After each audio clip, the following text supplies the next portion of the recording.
Halo guys, assalamualaikum warahmatullahi wabarakatuh. Kembali lagi bersama gua Irfan di channel Iguanisme. Dimana yang kemarin tuh tutorial yang kemarin gua sempat bahas tentang gimana caranya mindahin file foto dari laptop ke kamera. Nah, tapi kali ini gua bakal bahas tentang mounting kamera Canon. Kamera Canon itu ada berapa macam sih?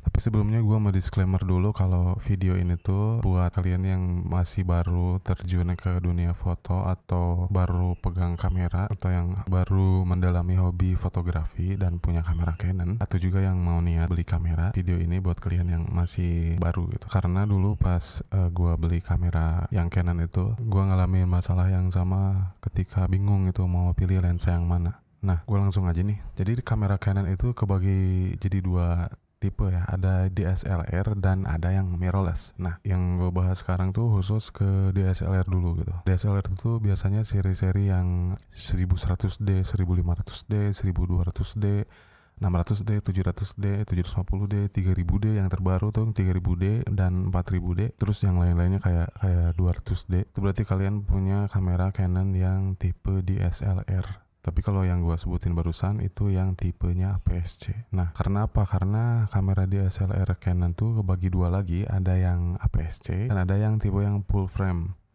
Sekarang gua bakal bahas lebih ke yang APS-C-nya. Setiap kamera itu punya mounting buat lensa. Mounting itu apa sih? Mounting itu yang menghubungkan antara lensa sama bodi kamera. Nah, buat yang kalian yang punya kamera Canon yang tipe DSLR yang APS-C yang tadi saya sebutin, itu mountingnya tuh ada namanya tersendiri, namanya mountingnya ada hurufnya EF. Biasanya disimpannya ada di belakang. Misalkan contoh 50 mm f1.8 EF Canon gitu.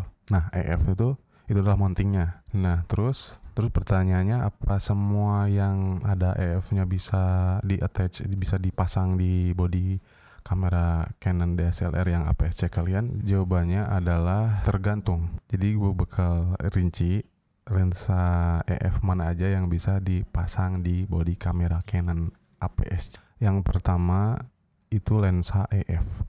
Terus yang kedua itu lensa EFS. Jadi ada huruf S-nya di belakangnya. Biasanya EF strip S gitu.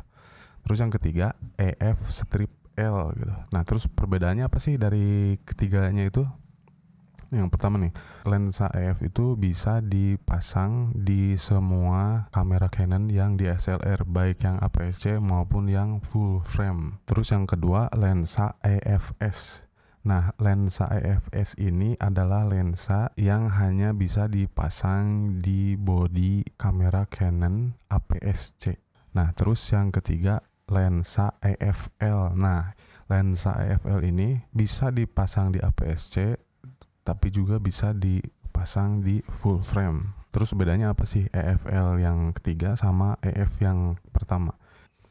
Nah, kalau lensa EFL itu biasanya cirinya ada ring merah, ada garis merah. Kalau misalkan kalian punya lensa Canon yang manapun biasanya ada ringnya. Kalau yang EFS itu ringnya warnanya silver. Kalau yang EF biasanya ringnya warnanya gold, warnanya emas. Nah, yang EFL ini ringnya warnanya merah gitu. EFL ini biasanya harganya mahal karena kualitas yang didapat sama gambarnya tuh itu kualitas yang terbaik lah dari Canon. Tapi bukan berarti lensa yang EFS sama yang EF tuh kualitasnya itu enggak tahu. Karena gini, kamera Canon yang body full frame itu butuh kualitas lensa yang bagus biar mengcover semua bagian dari frame-nya gitu. Karena ukuran sensor dari full frame itu lebih besar gitu kan. Nah, terus gimana dengan APS-C? Kalau APS-C itu ukuran sensornya itu cenderung lebih kecil, crop gitu. Tapi bukan berarti yang crop sensor ini kualitasnya nggak sebagus full frame. Belum tentu, karena ternyata frame ukuran sensor itu ada kelebihannya, tapi nggak terlalu signifikan. Maksudnya nggak terlalu banyak gitu. Contohnya misalkan kamera yang tipe full frame ini biasanya lebih sensitif ke cahaya. Bedanya hanya dari ukuran frame foto, biasanya lebih lebar gitu. Jadi kalau misalkan kalian pakai lensa Canon yang 50 mm f1.8 itu di kamera APS-C itu, misalkan kalau foto itu bisa foto yang dari kepala sampai pinggang misalkan. Nah, kalau di full frame itu bisa mengcover seluruh bagian badan. Nah, bedanya cuman lebar di situ aja. Misalkan pertanyaan gini, "Bang, kamera saya mountingnya masuk kemana?" gitu. Nah, kalian lihat dulu tipenya. kameranya Canonnya yang seri apa gitu. Kalau misalkan selain 5D dan 1DX itu berarti kamera kalian masuknya tipenya APS-C. Terus pakai lensanya yang mana? Nah, saran saya kalau misalkan di jajaran lensa Canon itu biasanya kamera yang tipe APS-C itu harganya lebih, ada pilihan yang lebih murahnya gitu. Maksudnya bukan murah tapi terjangkau gitu. Jadi kalian cari yang lensa-lensa Canon yang kalau di online shop itu EFS. Nah, itu khusus buat APS-C. Jadi kalau kalian pakai lensa yang Canon yang EFS itu ukuran lensanya pas untuk sensor yang APS-C. Tapi kalian juga bisa menggunakan lensa Canon yang EF aja, itu yang ringnya warna gold, warna emas, warna kuning.